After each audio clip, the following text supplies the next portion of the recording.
C'est bon. En tant qu'étudiants, nous avons décidé de nous intéresser à notre environnement premier, la faculté. La première chose qui nous a interpellés, c'est la consommation frénétique de café et par conséquent de gobelets en plastique. Si 85% des étudiants interrogés choisissent la facilité et n'amènent pas leur propre contenant, il s'avère que si l'on ajoutait une contrainte à la consommation, 85% se diraient prêts à apporter leur propre contenant, faisant ainsi évoluer leurs habitudes en faveur de meilleures pratiques plus économiques et écologiques.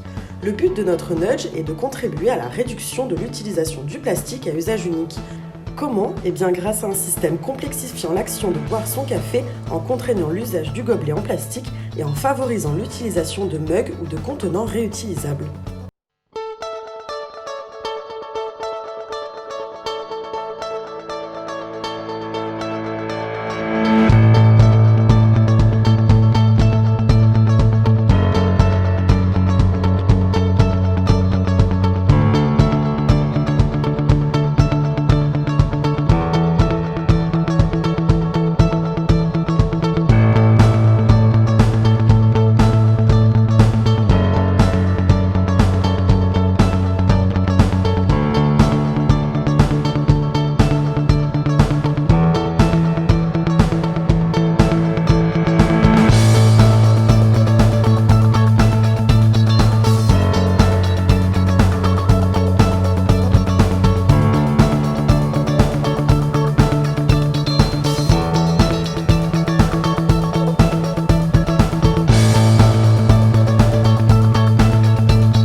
En France, 5 milliards de gobelets en plastique sont jetés chaque année, dont 15% sont abandonnés dans la nature. Entassés et empilés, ces gobelets jetables constitueraient une pyramide haute comme 25 tours Eiffel.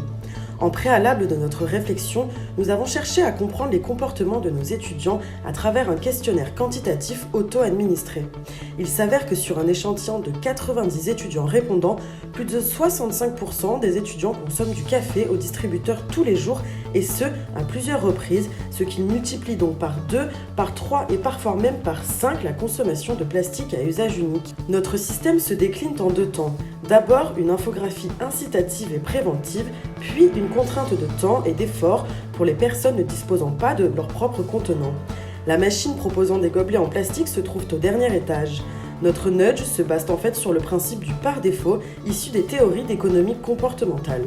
De cette manière, le fait d'apporter son propre contenant pour boire son café devient la façon de consommer la plus rapide et la moins contraignante.